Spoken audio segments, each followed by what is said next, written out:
Means here we are discussing question number 9 from miscellaneous exercise of second chapter, that is inverse trigonometry plus 2. इसमें हमें prove करना है cot inverse of this is x by 2. अब हमें मालूम है cot inverse of cot theta theta हो जाता है। तो अब मेरा पर्पस क्या है, मेरा टारगेट क्या है? मेरा टारगेट है इस पूरे कॉन्सेप्ट, ये पूरी टर्म को मैं कॉट में या टैन में ले आऊं। कॉट में आएगा तो सीधा सीधा हो जाएगा, टैन होगा तो टैन को कॉट में 90 माइनस थीटा करके या 90 प्लस थीटा करके हम कन्वर्ट कर सकते हैं।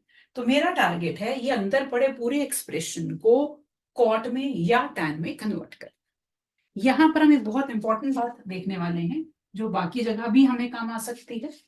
हम क्या कर रहे हैं, 1 प्लस साइन एक्स को ध्यान से देखना क्या लिख रही हूं मैं। इस 1 की जगह मैंने लिखा sine square x by 2 plus cos square x by 2। Sine square theta plus cos square theta 1 होता है। उस आइडेंटिटी को यूज करके मैंने 1 को इससे रिप्लेस कर दिया और इस साइन एक्स को रिप्लेस कर रही हूं मैं 2 sine x by 2 cos x by 2। Half angle formula sine 2 theta होता है 2 sine theta cos theta, angle का आधा। यहाँ x था तो आधा करके x बाय 2 और x बाय 2। अब अगर आप थोड़ा ध्यान से ऑब्जर्व करें तो इसको sine x by 2 plus cos x by 2 का होल स्क्वायर लिख सकते हैं, या मैं चाहूं तो cos x by 2 plus sine x by 2 का स्क्वायर भी लिख सकते हैं। दोनों तरीके से लिखा जा सकता है। इसी तरह से अब अगर हम 1 माइनस साइन एक्स की बात करते हैं तो फिर से रिप्लेसमेंट्स वही कर रहे हैं। इसको लिख देंगे -2 sine x by 2 cos x by 2। इसका मतलब इसको लिखा जा सकता है sine x by 2 minus cos x by 2 का होल स्क्वायर, या तो फिर cos x by 2 minus sine x by 2 का होल स्क्वायर।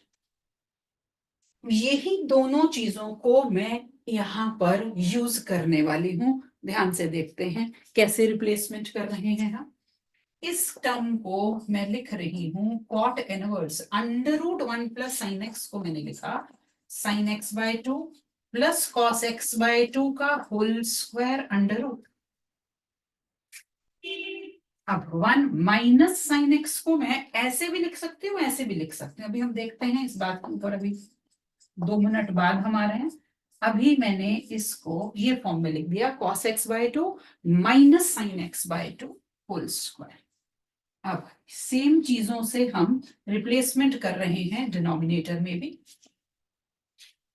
इसको लिखा sine x by 2 plus cos x by 2 का होल स्क्वायर, और इसको लिख रही हूं मैं cos x by 2 minus sine x by 2 whole square. मैं दोनों में से इसमें से कुछ भी यूज कर सकती हूँ क्योंकि दोनों के लिए यही बन रहा है। ठीक है, तो आप कैसे भी लिख सकते हैं, ऐसे लिख लें या ऐसे लिख लें। अब next step becomes very important and that is, अगर मेरे पास है under root x square, generally हम क्या कहते हैं, हम इसका आंसर एक्स ले लेते हैं, बट इट इज नॉट सो।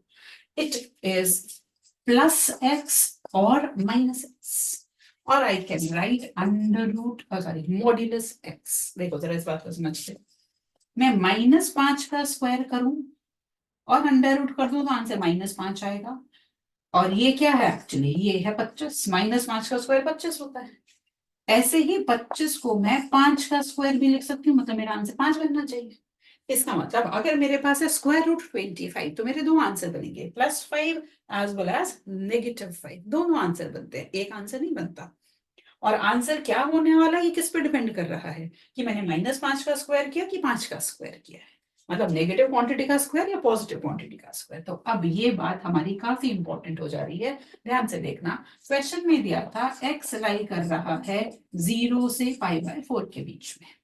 यहाँ पर जो एंगल इन्वॉल्व है दैट इज x/2। तो सबसे पहले हम देखते हैं, अगर मेरा x 0 से π/4 में जाएगा तो x/2 0 से π/8 में जाएगा। 2 से डिविजन करती हूँ। 0 से π/8 का मतलब पहला क्वाड्रेंट। पहले क्वाड्रेंट में साइन भी पॉजिटिव, कॉस भी पॉजिटिव, इसका मतलब ये टर्म तो पॉजिटिव ही है।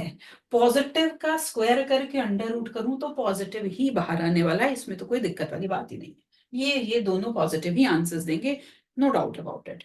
लेकिन अब यहां पर थोड़ा ध्यान देने वाली बात है, x/2 की वैल्यू 0 से π/8 में जा रही है। यहां पर टर्म पड़ी है cos x/2 minus sign x/2।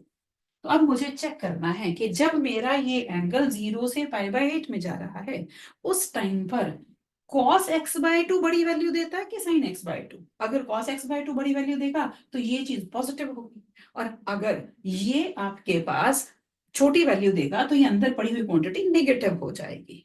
So depending upon ये क्वांटिटी क्या है, पॉजिटिव या नेगेटिव, मेरा आंसर बदल जाने वाला है। जैसे अभी हमने देखा कि 25 का स्क्वायर -5 का स्क्वायर करके आया, 25 का स्क्वायर रूट कर रहे हैं, 25 -5 का स्क्वायर करके आया कि 5 का स्क्वायर करके आया। तो सेम चीज यहाँ अप्लाई करनी है। तो अब देखते हैं जरा, अगर आप थोड़ा सा ध्यान दें, कॉस और साइन के ग्राफ देखते हैं। ये अगर मैं 0 से π/2 की बात करूं, ये cos x का ग्राफ, या मैं कह दूं x/2 का ग्राफ है, x/2 का ग्राफ है। तो आपके पास, और ऐसे ही अगर हम साइन की बात करते हैं तो 0 से π/2 में ये ग्राफ। तो हमें एक बात बड़ी क्लियरली पता है कि जीरो, ये पॉइंट कहाँ आता है जहां साइन कॉस बराबर हो जाते हैं, पहले क्वाड्रेंट में ये पॉइंट आता है π/4 पर। इसका मतलब जब मेरा एंगल 0 से π/4 के बीच में होगा, तो ये देखो जरा, कॉस बड़ी वैल्यू दे रहा है एज कंपेयर टू साइन। इसका मतलब अगर मेरा एंगल 0 से π/4 के बीच में लाई कर रहा है तो कॉस थीटा बड़ा होता है साइन थीटा से। बहुत इंपॉर्टेंट पॉइंट है। लेकिन जैसे ही आपका एंगल π/4 से π/2 में चले जाएगा, π/4 से π/2 में जाने पर क्या हो रहा है, अब ये साइन वाला कर्व, ये आपका कर्व है cos x का और ये है sin x का। जब मैं π/4 से π/2 में जा रही हूँ तो साइन वाली वैल्यू बड़ी है एज कंपेयर्ड टू कॉस वाली वैल्यू। तो वहां पर ये चीज उल्टी हो जाएगी, साइन थीटा कॉस थीटा से बड़ा।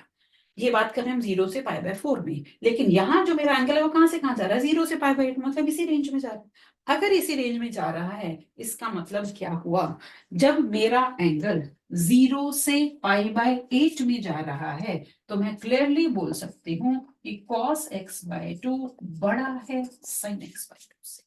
अगर बड़ा है तो ये क्वांटिटी पॉजिटिव है। पॉजिटिव क्या, स्क्वायर करके स्क्वायर रूट ला रहे हो तो ये पॉजिटिव आंसर ही देने वाला है।